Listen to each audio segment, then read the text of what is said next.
오늘 우리에게 주시는 하나님의 귀한 말씀은 시편 72편의 말씀입니다. 시편 72편.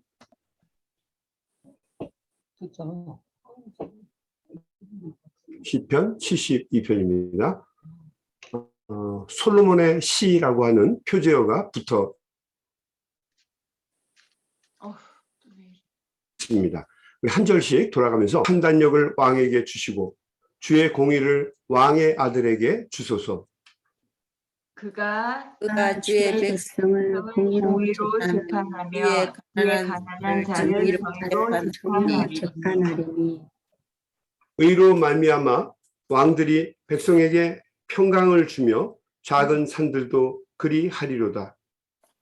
그가 가난한 백성의 억울함을 풀어주며 판자의 자손을 구원하며 악하는 자를 꺾으리로다.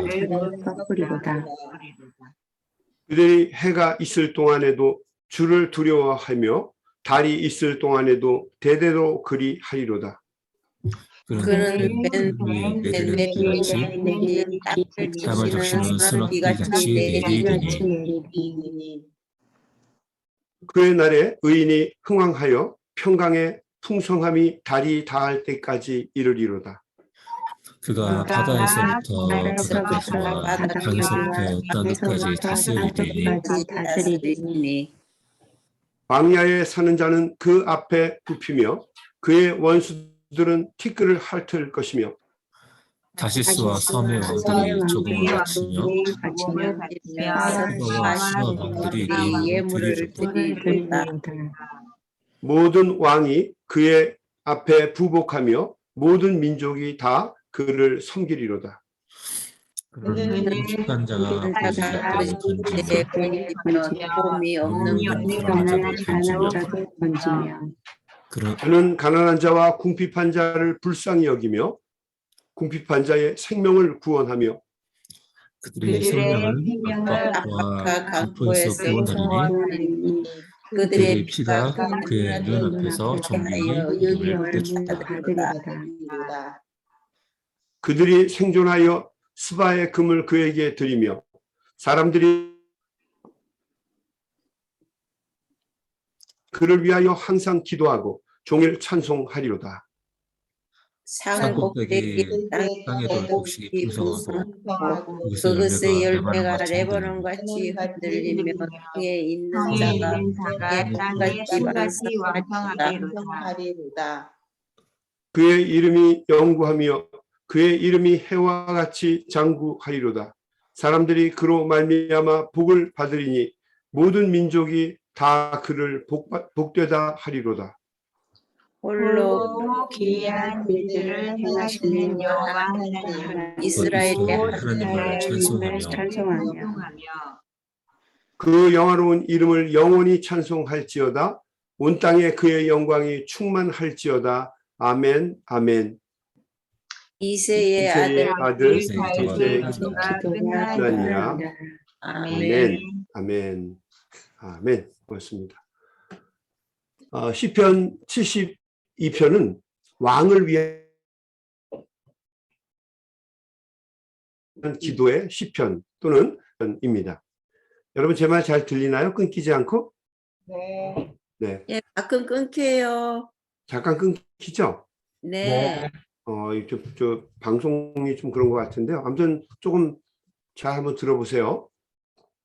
하나님께서 피택해서 세우신 왕을 위해 드리는 기도가 이 시편 72편의 내용입니다. 표제어에 솔로몬의 시라고 기록되어 있는 것을 보면 솔로몬 왕이 후대의 왕들을 교훈하기 위해서 썼을 것이라고 하는 견해가 있습니다. 또 20절 말씀을 보게 되면 이새의 아들 다윗의 기도가 끝나니라. 이새의 아들 다윗은 누굽니까? 솔로몬의 아버지죠. 그래서 이 구절을 근거로 해서 다윗 왕이 아들 솔로몬을 교훈하기 위해서 지었을 것이다 라고 하는 주장들도 있습니다. 그래서 대표적으로 솔로몬이 후세의 왕들을 위해서 썼다라고 하는 생각하는 학자들이 있고 또 반면에 이야기하는 평도 있습니다. 이 두 견해가 계속 주장되고 있는 시편이지만 분명한 것은 왕을 위해서 드리는 기도문이다라고 하는 것이 같은 견해겠죠. 왜 왕을 위해서 이런 기도를 드려야 했을까? 우리 1절부터 한번 보도록 하겠습니다. 하나님이여 주의 판단력을 왕에게 주시고 주의 공의를 왕의 아들에게 주소서. 왕에게 그리고 다음 세대의 왕이 될 왕자에게 판단력을 주시라고 기도를 하고 있는 것입니다.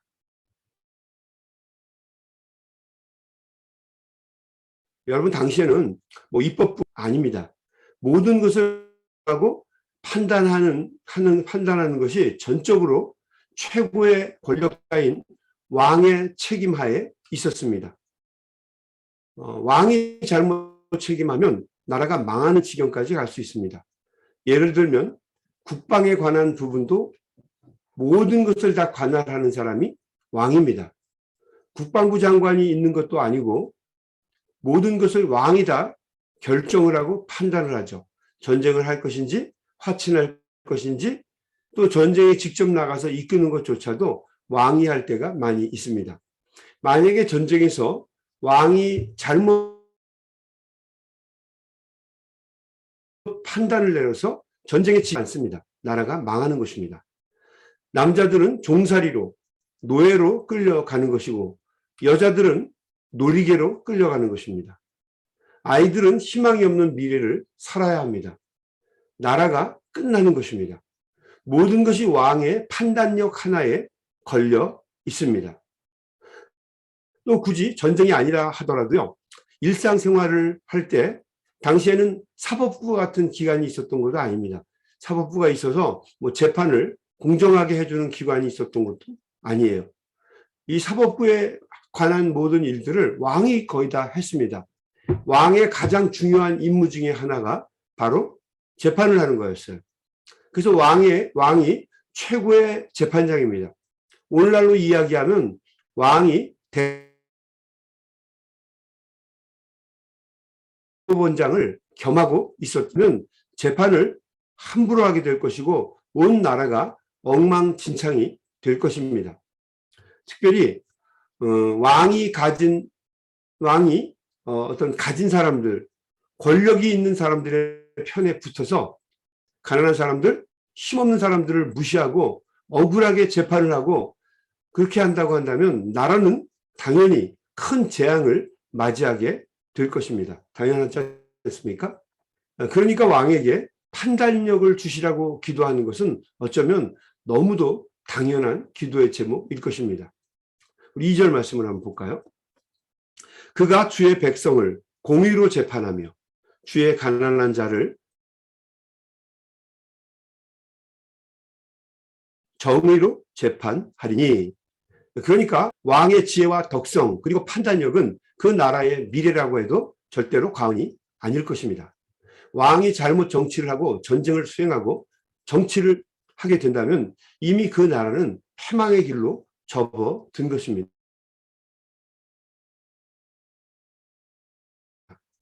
왕이 의롭고 정직하게 그리고 하나님을 두려워하면서 살아갈 때 온 세상이 조화를 이루고 모든 백성들이 행복하게 됩니다. 의로 3절 볼까요? 의로 말미암아 산들이 백성에게 평강을 주며 작은 산들도 그리 하리로다. 왕의 선정이 산에 있는 모든 평야와 농지에서 풍성한 수확물을 백성에게 내어준다라는 뜻입니다. 풍년이 있고 평화가 깃들인다는 마찬가지였습니다. 굉장히 왕이 중요했죠.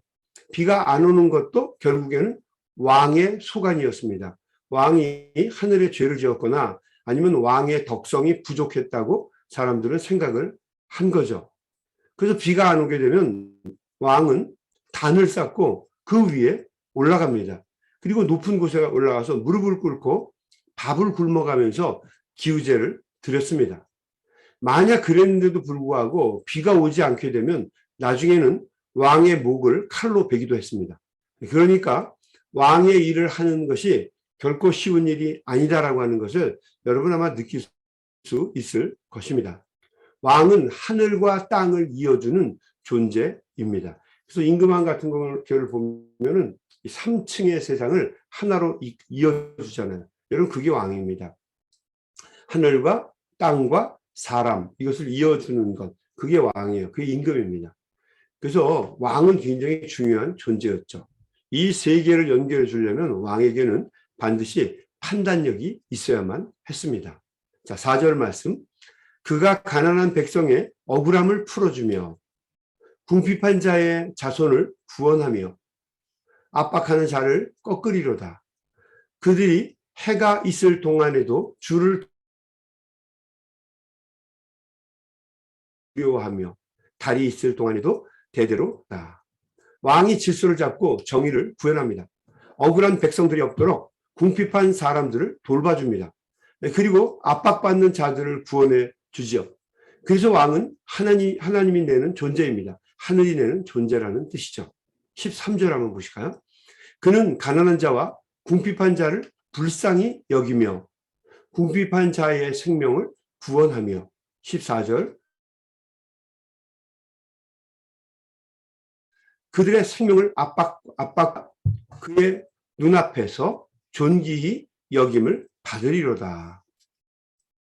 사실 여기에서 나오는 그 왕은 뭐 다윗이 솔로몬을 위해서 지은 기도시든지 아니면 솔로몬이 다른 후대의 왕을 위해서 지은 기도시든지 간에 중요한 것은 여기에서 상징하는 왕은 결국 궁극적으로는 영원한 왕이신 메시아를 상징하는 시편이라는 것입니다. 결국 메시아가 왕 중에 왕이시고 온 세상을 바르고 정직하게 다스리실 유일한 왕이기 때문입니다. 그래서 흔히 이 시편 72편을 왕을 위한 기도라고 얘기도 하지만 또 한편으로는 메시아 찬양 시편이라고 부르기도 합니다. 시편 150편 중에는 메시아 찬양 시편이 모두 7개가 등장을 합니다. 그 중에 이 시편 73편은 6번째 메시아 찬양 시편에 해당되는 시편입니다.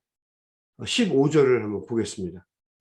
그들이 생존하여 스바의 금을 그에게 드리고 사람들이 그를 위하여 항상 기도하고 종일 찬송하리로다.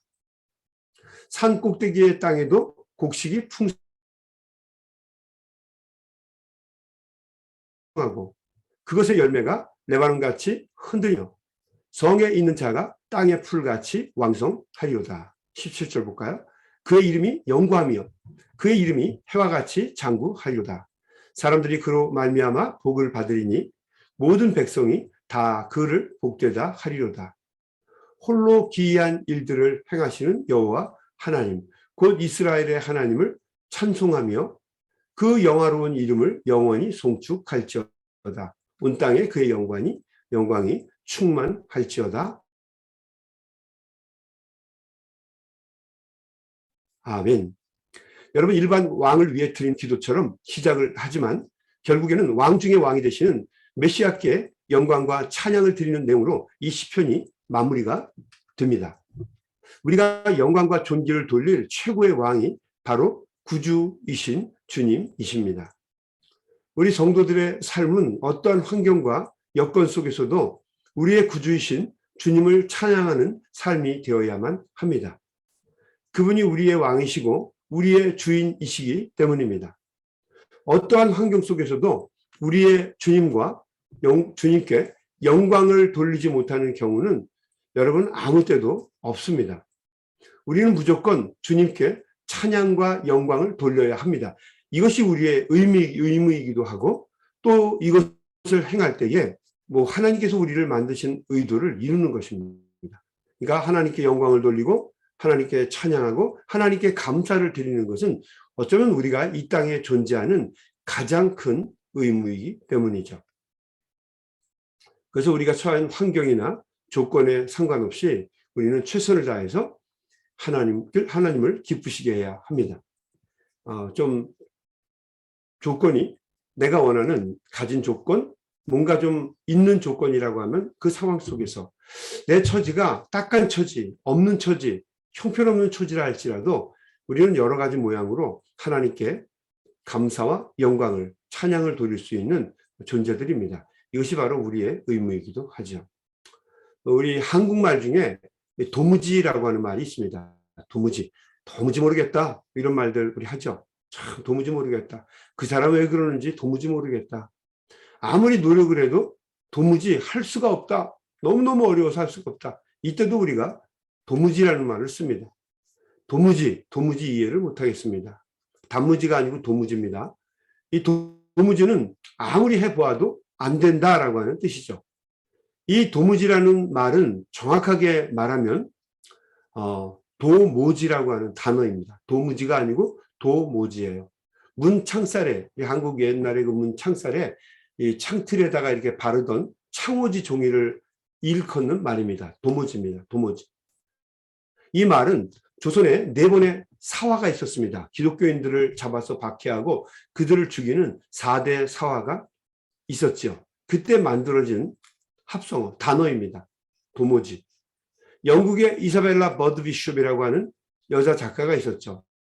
이사벨라 버드 비숍이라고 하는 작가가 조선에 왔습니다. 그리고 조선과 그 이웃나라 Korea and Her Neighbors라고 하는 책을 1897년에 쓰게 됩니다. 조선 말기에 흥선대원군의 쇄국 정책으로 많은 기독교인들이 박해와 탄압을 받는 이야기, 그리고 죽게 되는 이야기가 이 책에 잘 기록이 되어 있습니다. Korea and Her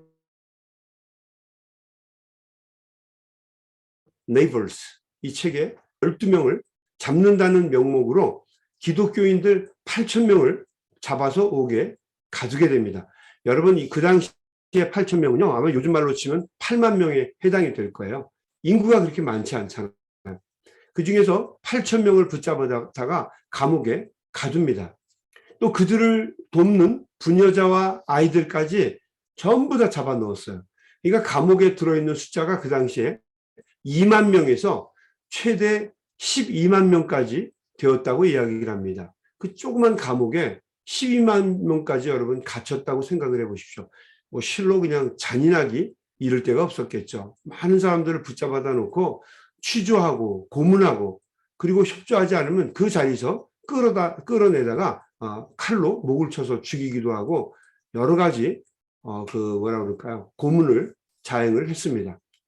황현이라고 하는 사람이 지은 책, 그 매천야록이라고 하는 책에 보게 되면 흥선대원군이 기독교인들을 처형할 때 마을 장정들을 시켜서 마당 한복판에 통나무 기둥을 이렇게 세우게 하거든요. 통나무 기둥을 세우게 하고, 그리고 야소교도 기독교인들을 그 기둥에 꼼짝 못하게 묶어 놓습니다.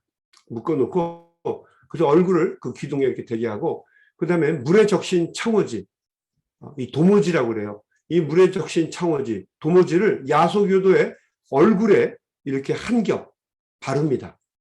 그러면 여러분 숨을 못 쉬잖아요. 물에 젖은 창호지가 탁 붙어서 탁탁 누르면 숨을 잘 못 쉬어요. 그런데 조금 쉬겠죠. 한 겹이니까. 그러면 이제 관원이 질문을 합니다. 근데 제대로 말을 하지 못하거나 관원이 듣고 싶어하는 얘기를 해주지 않으면 도모지, 이 창호지 하나를 또 물에 적셔서 그 얼굴 겹에다가 또 하나를 붙이는 거예요. 2개가 겹쳐지면 그때부터 숨 쉬는 게 쉽지 않죠. 여러분이 만약에 그 상황이라고 생각해 보세요.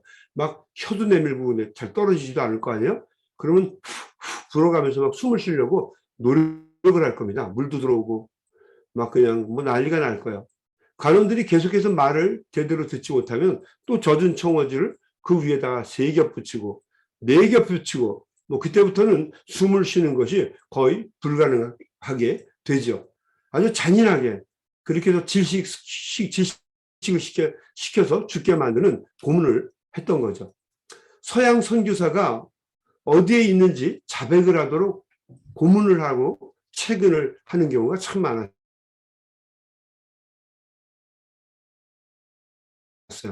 왜냐하면 그 흥선대원군은 없애면 조선의 이 야소교도들이 전부 다 근절될 것이라고 믿었던 겁니다.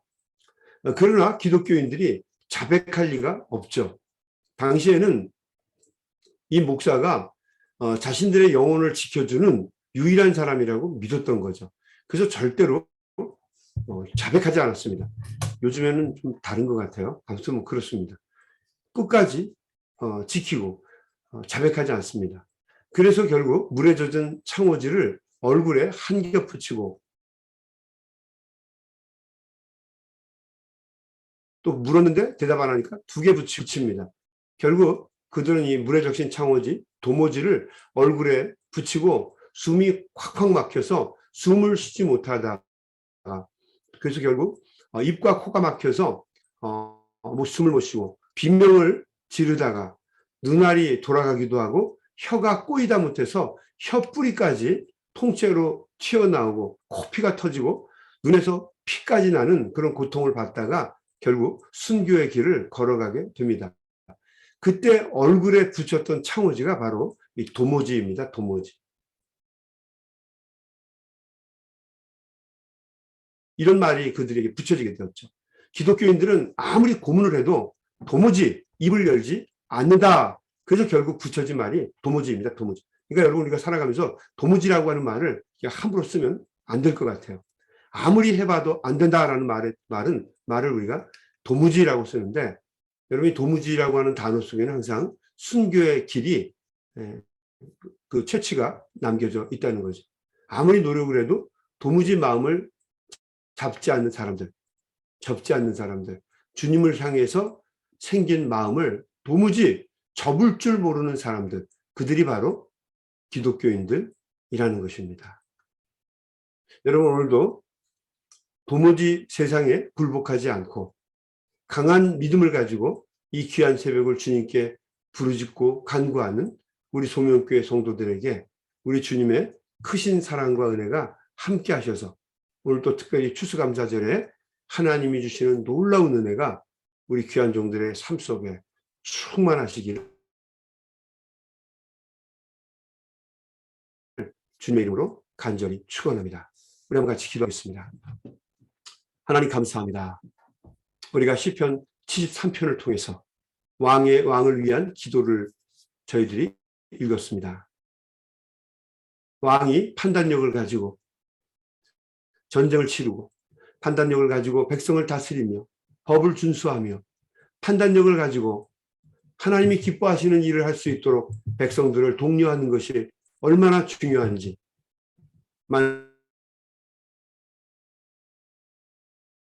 사람들이 왕에게 판단력을 주시라고 기도하는 것을 저희들이 보았습니다.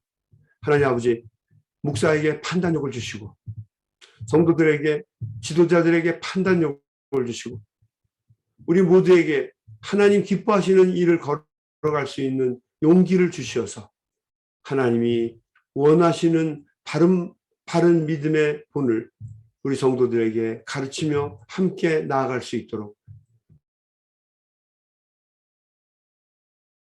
저희들을 도와주시고 인도해 주시옵소서.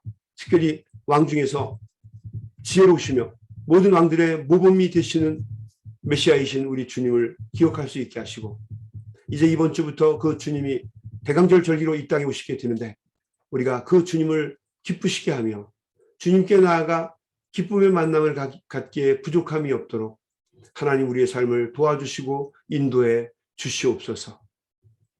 변치 않는 믿음 가지고 끝까지 그것만 바라보게 하시고 경제적으로든 또 여러 가지 모함이든 또 여러 가지 잘못된 오해든 여러 가지 모양으로 우리를 넘어뜨리려고 할 때에 하나님 우리가 도무지 주님을 향하신 우리의 마음에서